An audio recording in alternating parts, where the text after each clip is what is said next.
Le stress, c'est pas forcément quelque chose de absolument négatif. Sur une petite période, le stress c'est stimulant aussi. Ça permet de se concentrer sur l'essentiel. Alors pour un oiseau marin, qu'est-ce que ça serait par exemple? C'est ah bah là il n'y a pas de nourriture.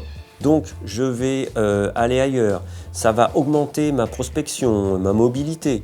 Et ça permet comme ça de faire face aux petits imprévus de la recherche alimentaire de ces oiseaux. Et puis par contre, on distingue le stress chronique. Alors là, c'est le stress qui perdure.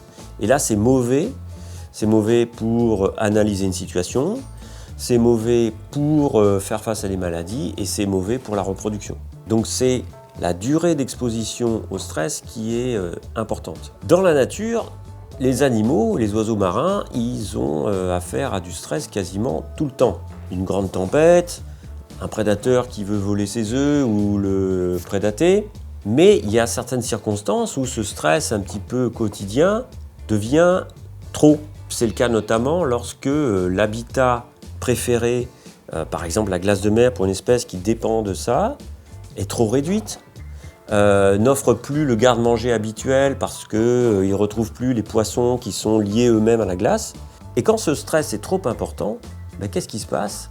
Ça met en péril toute la cascade d'hormones qui permet de couver ses œufs, d'avoir des comportements parentaux, etc. Donc là, on est dans une situation où trop de stress, eh bien, ça a pour conséquence un arrêt, un échec de la reproduction. Et c'est comme ça qu'on peut faire le lien entre la glace de mer, le stress et la reproduction de certains oiseaux marins. Alors ça, c'est les oiseaux qui dépendent beaucoup de la glace, par exemple le pétrel des neiges en Antarctique. Puis il y a des espèces qu'on trouve par exemple en Arctique, la moitridactyle, mais on ne les trouve pas que en Arctique, on les trouve aussi dans tout l'Atlantique Nord. Donc ce sont des espèces qui sont beaucoup plus plastiques dans leur proie, qui ne dépendent pas aussi étroitement d'habitats marins bien particuliers.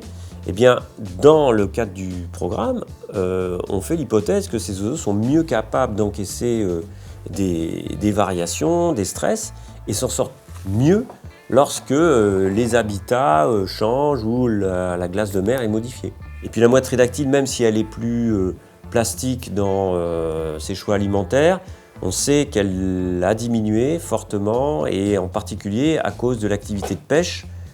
Pourquoi? Parce que les bateaux de pêche ramassent les petits poissons dont elle se nourrit. Et puis elle a d'autres problèmes aussi, notamment des problèmes de pollution qui peuvent l'affecter.